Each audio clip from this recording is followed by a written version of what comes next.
बिस्मिल्लाहिर्रहमानिर्रहीम। अस्सलाम वालेकुम। मैं हूँ सुहेल जावेद। नाजरीन, मशरिक़ वस्ता के हवाले से बड़ी दिलचस्प सूरत हाल पैदा हो गई है, और जैसे कि हम अपनी व्लॉग्स में कहते आ रहे हैं तवातर के साथ कि इसराइल ने अमेरिका को मजबूर कर रखा है कि वो इस खित्ते में मौजूद रहे, और यही वजह है कि मुज़ाकरात होते होते रह जाते हैं। और जब भी मुज़ाकरात का मरहला आता है तो ऐसी सूरत हाल या फ़ौजी कोई कार्रवाई कर दी जाती है जिससे मुज़ाकराती अमल में खलल पड़ने का ख़दशा पैदा हो जाता है। लेकिन इसके बावजूद कि ये जो कुछ भी हो रहा है, सदर ट्रंप की तरफ से कहा जा रहा है और खुलकर कहा जा रहा है कि सीज़ फायर बरकरार रहेगा, अगरचे दोनों फरीक़ैन में झड़पें होती रहती हैं एक दूसरे के साथ, लेकिन उसके बावजूद भी सीज़ फायर का होना ये भी बहुत बड़ी बात है, ताकि दोनों फरीक़ैन को मज़ीद भी मौका मिले और वो इस सिलसिले में मिल बैठकर इस मसले का कोई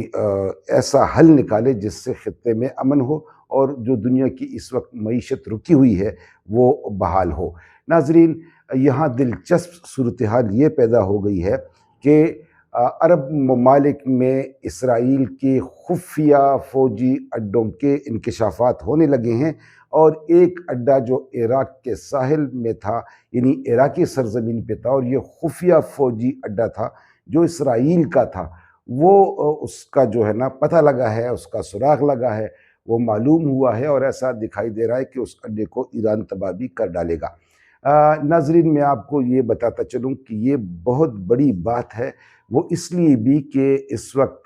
पूरी यूरोप में, बल्कि ख़ुद अमेरिका में अमेरिकी सदर के ख़िलाफ़ एहतजाज हो रहे हैं, लोग सड़कों पर हैं, और वो ट्रंप की पॉलिसियों को अमेरिका के लिए नुकसानदेह करार दे रहे हैं। वो ट्रंप की ईरान के हवाले से जो पॉलिसी है और ये जो जंग है इसकी मुखालफत कर रहे हैं, और वो ट्रंप पर दबाव बढ़ा रहे हैं कि वो फौरी जंग बंदी करके इस खित्ते से निकल आए। इस तमाम सूरत हाल में अगर हम देखें तो अमेरिकन CIA को भी एहसास हो गया है कि इस वक्त हम इसराइली जंग लड़ रहे हैं, और इसराइल ने अमेरिका को मशरिक़ वस्ता में एक ऐसी दलदल में फंसवा दिया है जिससे अब उसका निकलना आसान नहीं। इसलिए अमेरिकन CIA और मोसाद के दरमियान अंदरूनी तौर पर इस बात पर इख्तिलाफ पैदा हो चुका है, और ये बताया जा रहा है कि इसराइल के ये जो फ़ौजी अड्डे इराक़ में थे, ये जो खुफिया थे,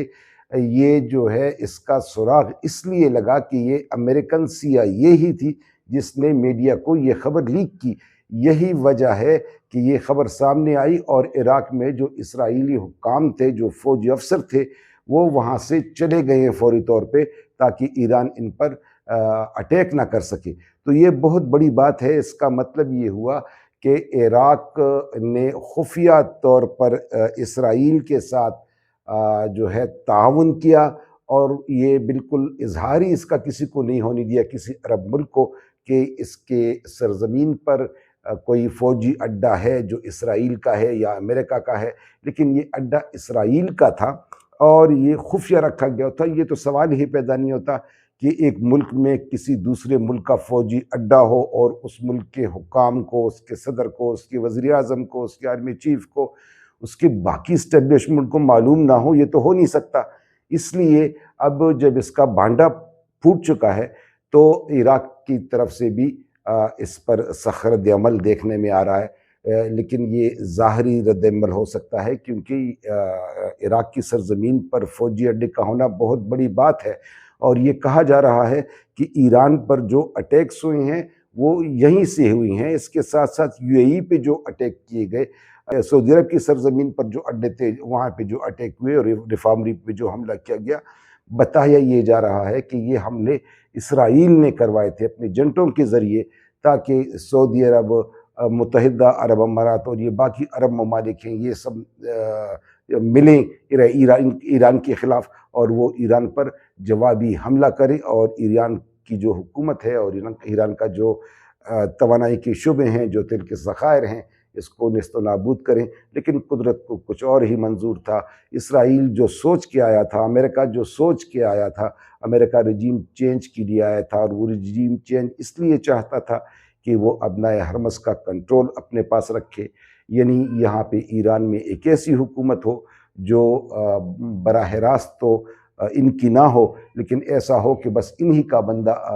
بیٹا ہو اور وہ ابنائے حرمس کو بھی کنٹرول کرے، اور خاک جزیرے جو ہے اس پہ بھی ان کا کنٹرول ہو، کیونکہ اس سے پہلے وینزویلا میں بھی امریکہ یہ کارروائی کر چکا ہے۔ ناظرین، عراق میں خفیہ اسرائیلی فوجی اڈی کی موجودگی کے بعد یہ شبہ پیدا ہو گیا ہے، یہ امکان پیدا ہو گیا ہے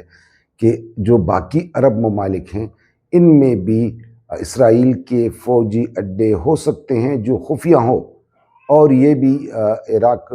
جنگ کا ایک کمال ہے کہ اس نے بہت سے راز بھی جو ہیں وہ سامنے لا کھڑے کر دیے ہیں، اور پس پردہ جو قوتیں تھیں ان کو بھی سامنے لایا ہے۔ جیسے کہ آپ نے دیکھا کہ مشرق وسطیٰ میں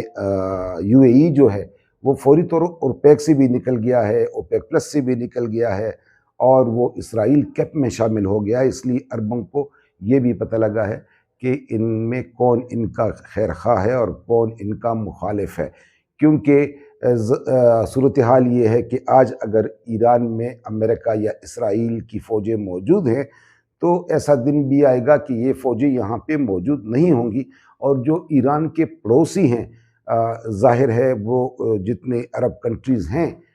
وہ یہیں پہ رہیں گی، اسی خطے میں رہیں گے۔ امریکہ نے چلے جانا ہے، اسرائیل نے چلے جانا ہے، اس لیے ایران کی طرف سے یو اے ای کو یہ پیغام کہ کل کو امریکہ نے چلے جانا ہے اور آپ نے یہی رہنا ہے، مجھے بھی یہی رہنا ہے، تو اس طرح کے کام نہ کیے جائیں، اسرائیلی کیمپ میں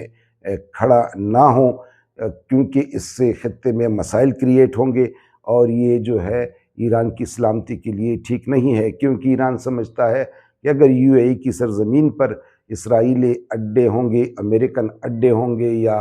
عرب ممالک میں یہ اڈے ہوں گے، تو یہ اس کی سلامتی کے لیے، اس خطے کی سلامتی کے لیے خطرہ ہوں گے، اور یہ مسلسل یہاں پر جو ہے کلیشز ہوتے رہیں گے، عرب لڑتے رہیں گے۔ اب بھی آپ دیکھیں تو اسرائیل اپنی سازشوں میں کامیاب ہوتا نظر آ رہا ہے، کیونکہ اگر وہ فوجی خفیہ اڈے ان ملکوں میں رکھ سکتا ہے تو اس کا مطلب یہ ہے کہ وہ منظم طریقے سے اس کی جو ایجنسی ہے موساد کام کر رہی ہے، اور وہ اپنے ایجنٹوں کے ذریعے جو ہے وہی کر رہی ہے جو اسرائیلی چاہتے ہیں۔ یہ بھی بتایا جا رہا ہے کہ یو اے ای پہ جو حملے ہوئے ہیں یا سعودی عرب پہ جو حملے ہوئے تھے وہ اسی عراقی سرزمین سے ہوئے تھے جو بالکل ایران کے بارڈر کے ساتھ ہے، اور ایسا دکھائی دیتا تھا کہ یہ حملے جو ہے ایران سے ہوئے ہیں، لیکن یہ جدید دور ہے، سیٹلائٹ سے سب کچھ پتہ لگ جاتا ہے۔ امریکہ خود بھی سیٹلائٹ سے ظاہر ہے اس کے پاس تصویر ہوگی، واقعہ ہوگا، اس کو پتہ ہے کہ یہ حملہ کس نے کیا ہے۔ صورتحال اس وقت مشرقی وسطیٰ کی یہ بنتی جا رہی ہے کہ ابنائے ہرمز میں بدستور جہاز جو ہیں مال بردار، تیل سے بھرے ہوئے، خوراک